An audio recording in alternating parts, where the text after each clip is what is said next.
Let's get to it, Fritz.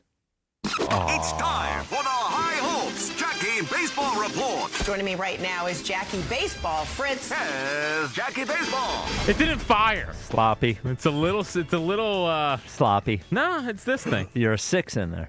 Well, 6 is a producer. Nah, it's at least a 7. Anyway, so the some news stuff I want to get to first. All Okay. right? So Francisco Lindor may be facing surgery for a hamate bone injury. Will be evaluated tomorrow. If surgery, he'll miss 6 weeks. Is that this? Yes. Yes. So It's in your hand. Yes. So he could still be available for opening day, but the hamate injury for a hitter is something that has really zapped these guys' power. Yeah. Traditionally when it has happened. So it's a big injury. It's not. I know he's gonna be back for opening day, probably if he gets surgery, but it could really affect his entire season. Please get him off to a slow start. Yeah. Yeah. And then at Braves news, they cannot stay healthy. It's crazy. So Spencer Schwellenbach, one of their best right hand, he's already going to be put on the 60-day IL with elbow inflammation. Wow. Yeah. Wow. Yeah. I didn't let you finish it. He's a pitcher. He's a pitcher. Yeah. And they're still paying the baseball gods for not paying Freddie Freeman after winning the World Series and trading for Matt Olson. Yeah. And this is what they deserve. Man, that's 60-day IL, so he's definitely not there for opening day. No. Wow. Yeah. So that's a big one. That's a big one. Now, yesterday, out of nowhere, there was a Rob Thompson, Dave Dombrowski press conference that no one seemed to know about, but it got out there. Yeah. It's a little weird. What was the reasoning behind doing it? No idea. And it wasn't like they were trying to sneak anything. It was just your normal press conference. Yeah. They weren't trying to sneak it was just the normal run-of-the-mill press conference. See, But my antenna goes up. It's like, what did they want to get out there? Feels like they wanted someone to ask them a question about something. I wonder what it is. Anyway, go ahead. I don't know. But here is the first is the newsy things, and then second after this is things that I think might trigger the old folks out there. Okay. All right. So the first here is an update on Zack Wheeler from Rob Thompson. I don't think he'll be ready for opening day, but it's not going to be too far behind that. I mean, the doctors and the trainers are going to dictate, when he gets up on the mound, when he can start seeing hitters, when he can start, building up his workload to get into game. So a little bit shortly after opening day, apparently, for Zack Wheeler. That's pretty optimistic for me. I mean, when we're faced with the idea of, now we'll have to see how he looks when he's out there, but I mean, all things considered, given the way that it looked, the scope of the surgery, it's a big surgery. The fact that they're talking about him so optimistically, just even mentioning the phrase opening day, has me smiling about it. That is good. Cautiously optimistic. I want them to be smart with him, though. Yeah. Yeah. Well, he has to be smart with himself. Yeah, that's what I'm saying. Right? You can't. You don't want to rush him out there, and then it takes longer to get to where he wants to be. If it takes a little extra few weeks early in the season, honestly, you do it. If he's ready by 2 weeks after opening day and they push it to May, right? Fine. I'm almost fine with yes. it. Yes. That's really what I'm saying. We don't need to rush Zack Wheeler back. He said he's only at 90 feet right now. Okay. So there still has to be some. He hasn't pitched off a mound yet. He hasn't even really gotten to 120 feet. So we're still a little early here, but everything seems to be going in the right direction for Zack Wheeler. Obviously, this would bring up the idea of signing a starter. Dave Dombrowski talked about that yesterday as well. Well, it's one of the things that we'll have a focus on at this time. We're in a position where I don't think it's going to be long that he'll be ready, assuming he won't be ready for opening day there. But, that's one of our focuses as it is. There's a lot of starting pitchers that are still unsigned at this time. I myself, and again, I may be wrong, I don't know where this is all going for sure, but I do think that this is going to be a winter or spring now, where you continue to have more trade conversations than you normally do during spring training, just because of the late developing signing of players, which puts a focus on movement for other players when somebody's signed. But when our scouts go out there, that'll be one of our focuses. They have to sign a starter or trade for a starter. Yeah. Because right now you're banking on Wheeler coming back and being Wheeler. Taiwan has to be serviceable. Painter has to be ready to go. Nola is a question mark at this point. You obviously feel good about Luzardo and Sanchez. There's not really another depth guy. So there's one move they have left after they trade Casty or cut Casty. Yeah. And it's gonna be getting a starter in here. It's pretty imperative. And it has to be a starter that can pitch out of the bullpen too, because this could be a guy that they might need to move there. If all those things work out that you talked about, Painter's good, Taiwan's good, Zack Wheeler comes back, Nola's fine, then this guy has to be a guy that goes into the pen. Yeah. Now, is there any way Painter gets bullpen action? No. And they're developing him as a starter. And I think you'd be cutting his development off by putting him in the bullpen. Like that, they are sort of they're in a year where they're. What if he's not good as a starter? Well, they're not going to determine that after this year. Well, I just meant if you start off early and he's not, you know what I mean? Yeah. He can't give you more than 5 innings. That's like 27 or 28. I don't need him to be a bullpen guy. I'm just wondering, when Spike says we need to bring a guy that has the ability to move to the bullpen as well as but I think they want a grinder guy, like Taiwan. Like Taiwan ended up being a guy that can bounce back and forth. That's what Joe Ross was supposed to be. Yeah. 1 year, well, he $4 million. was. Yeah. Now, theoretically, if they want to sign Chris Bassett, who's going to be like 1 year, $13 million, they could just do the Taiwan thing and put him in the bullpen and make him the bounce back and forth guy. Depends on the guy they go after. I don't know. Now, speaking of Castellanos. Oh, yeah. Some updates on that from Dave Dombrowski yesterday. Good. Well, we continue to talk to clubs about that, and that's our focus prior to the start of spring training. So that's something that we'll continue to work on this week. Well, are you tying that? Something that you hope to have resolved this week? Hopefully, yes. Hey, Dave, just to clarify, if Nick is not traded or released by the time position players are scheduled to report, will he be in camp? Well, at this point, we're doing everything we can to make a move by that time period. He's gonna I'll leave it at that. in camp. He's not going to be in camp. He could have just said no. Well, he didn't want to say that. What they've said they're going to release him. No, I don't think they're going to let him come to camp. Right. Like, I think they shut his key card off.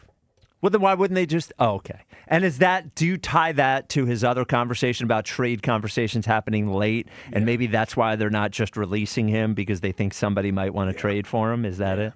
Yeah. I would give anything to have Castellanos report. And then we for interview spring him. training. Oh my God. February 27th. I would sit down. I can't wait. I'll get an evil look from somebody at the Phillies. They won't give us Casty. I'll see him walking by, and I'll go, "Hey, Casty, want to talk?" You know, Casty wants to talk. He wants to talk. I want to talk to him about living in Ben Simmons' house. I know. Yeah. Simo the Savage. Yeah. I want to talk. They got a lot of questions for Casty. Yeah. All right. Now, here are the two that I think could irk you. Oh, okay. Still going. All right. Still going. So, Rob Thompson, of course, they asked him about the idea of running it back, and here's what he had to say. I'm not a real big fan of the saying or the term, but because I think we can't forget that we won 96 games last year, and we got a really good club, and we're going to turn over probably 20 to 25% of our roster, and that's not including having Duran for the entire year. But I like the improvements we've made to our bullpen. We got a new right fielder. We're going to inject hopefully some youth into our team with the Crawfords of the world and the Painters of the world, and Otto Kemp. Miller's not far away, and so I'm really excited about it. I'm more excited about it this year than I was last year because I think we're better this year on this day this year than we were on the same day a year ago. Well, that is a bold statement. How are they better? Their bullpen is better on this day than it was a year ago. So bullpen's better. Rotation's not as good. No. You lose Ranger. Lineup's essentially the same, and like the outfield is kind of splitting hairs. I don't know. Yeah. I mean, they're not better than they were at this point last year. Yeah. I don't know if the Phillies are going to be better or worse or whatever, this year than they are last year. But that's it. You could say I'm excited about the future, about getting in Miller and Justin Crawford in there and Painter for sure. But saying they're better this year than they were last year, they had Zack Wheeler ready to go last year at this point. Yes. They had Ranger Suarez last year. That's a bold statement. And that's a bold statement. It is a bold statement. He's trying to be positive. He's trying to be positive. Yeah, I'm less. Rob Thompson's got to do what he's got to do. It's perfectly coiffed hair, combo in there. He does have a good. He is perfectly coiffed. Good lettuce there. He had the old man sweater on today, like they were old wool ones. Yeah. Oh, okay. There you Very go. old school. So he talked about the idea of making changes just for change's sake. I think you're juggling, always trying to have the best club that you possibly can. And like for me, for example, the best way I could look at and I would say to people, you say, well, playing it back. Well, let's just say for the sake of playing it back, you didn't want to play it back. You didn't sign Kyle Schwarber, right? Well, that wouldn't be too good. Oh, wow. We're Good thrilled one, that Tom. Forbes is back with us, I mean, so it's one of those situations where I don't know, and I've made the comment to people I know that if we left those winter meetings and we hadn't signed Schwartz back and he signed somewhere else, I wouldn't have felt very good about that, and we wouldn't have been running it back. Oh, so yeah. That's the I only think thing it that depends happened. upon who you run it back, and we like our core players, and they do a great job for us. Look, let's Run it back. Alec Bohm is still the cleanup hitter for the Philadelphia Phillies. Yeah. Alec Bohm is the cleanup hitter for the Philadelphia Phillies. Like, come on, man. I'm feeling 17 this year. Oh, really? How many come in Colorado and Sacramento? 12? The total is all that matters. Okay. Oh, what if we had not signed Schwartz? Yeah. Oh, my God. I want to love I'm that. feeling 93 wins. I'd be 90 to 93. I would be thrilled with 93 wins. Sure. I would be thrilled. Yeah. I want to be excited. I'm pretty sure that once we get to Clearwater and it all starts, I will get excited. But you'll be more excited because it's warm. Well, that too. Yeah. Well, that too, yeah. But, I've become, I've always loved baseball, but I've become a real baseballsman over the last 2 years. Yeah. I want to be excited about the Philadelphia Phillies. I was excited about the Phillies last year. I want to be excited. This offseason has made it very difficult to be excited, not because I don't think they're going to be good. I think they're going to be good. I feel like, and you've said this before, Jack, they have not picked a lane. Yeah. And I They think picked the most boring lane. it's very hard, as the Sixers will show, as the Warriors showed at one point, to do to do two things at once, to rebuild the club, with younger players, with more versatile players, and still compete with your guys. It's a very hard thing to do. Yeah. Well, I think, they operate a little bit too much out of fear for me. Yes. And they're very comfortable with, and that's what he said at the end. I think it was the most truthful answer he's given on the run it back thing. Is like, we've won a lot of games with these guys. We like these guys, and we're going to keep going forward with them.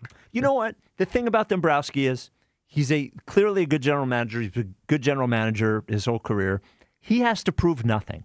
I kind of want some guy in there who is trying to do something and prove something, not just wait until his other job takes up too much of his time until he has to leave. Dave Dombrowski doesn't have to prove anything. Dave Dombrowski thinks he's smarter than every person that asks him questions, which is fine. He probably knows more about baseball than any person that asks him questions, but you can feel it. I just want somebody in that position with a matchlet under their ass. Sounds like Preston's music. Well, it'd be fine if it's Preston. I want somebody trying to prove that they know what they're doing to make their way, He doesn't have a matchlet under his ass. He doesn't. He doesn't think he could get fired. That's one way. Now, that's not a great match to have under your ass sometimes because then you do dumb things. Right. But, he's a little too comfortable for me. Yeah, but I think part of that is, he's getting the orders straight from the top. Yes. And John Middleton is still a businessman, and I don't blame him. If you're a Phillies fan, certainly you want to win, but you also want a reason to go down to that ballpark every day. And you got to have players there that people want to come out and see. Yes. And that's what this team is. I think It's a very likable team that people will come out and watch. as long as they win ball games. People don't care if they're likable if they're not winning ball I agree. games here. Well, I mean, they're a good enough team. They should be in the hunt. They're not going to be a bad team unless They you get should be. riddled with injuries. Yes, they should be. And I think Middleton was like, listen, I did the kids thing in 15, 16, Right. It 17. didn't No one work showed out. up. Yeah, it didn't work out. So it's kind of like we say at the Sixers, where it's like everyone wants to be watch the kids, right? Everyone wants to watch the edge comes and Maxey develop until there's no one there. Yeah, it actually puts more pressure on Miller and Crawford if you don't have the other star players there, because now they have to produce right away. Like right now, I think people look at Harper, Turner, Schwarber as your main three guys in the lineup, and they're like, as long as those guys hit, the other guys need to add on to it. The thing that I think could happen with the Middleton Dombrowski thing is, I think an owner always wants, because the owner doesn't know as much about the sport as the people running the club. Sure. So they always want to feel super comfortable with a leader in there that knows what they're talking about, that can set them straight and all those sorts of things. Mm-hmm. And, Jeffrey Lurie had that with Andy and Joe Banner for so long. Mm-hmm. But then eventually, I feel like the owner never knows. You always want to be a year early rather than a year late with those sorts of things. And I think when there's that comfortable a relationship, it's always a year late. Right. It's always a year late. Because at the end of the day, Middleton is going to trust Dave Dombrowski until things fall apart. It would take, it's obvious that things are bad. Yes, yeah. like it got with the Eagles. Yep. Or with Banner and Andy Reid, there was a power struggle there, and they had that issue. Mm-hmm. And then with Andy, of course, it became obvious to everybody, Andy included, I think. Yeah. All right, 2155. Well, I'm very much looking forward to Clearwater to see the team, and of course, we're there on Thursday, Friday, Saturday. I've promised one of those nights is going to be a four drink night with your buddy Spike. Little Friday night. Will we get Painter pitching while we're there? Maybe. Yeah, that'd be cool to see Painter. There's one home game. And what about that big giant guy they got in the minor leagues? Gage Wood. No. That's the pitcher, the outfielder. Oh, Francisco Renteria? Yeah, no, the giant guy. Gabriel Rincones. Yeah, he'll be there too, right? He'll be there. Could he make the club? I don't think so. I think he could be up mid-season. Okay. I think he's Adoli's insurance.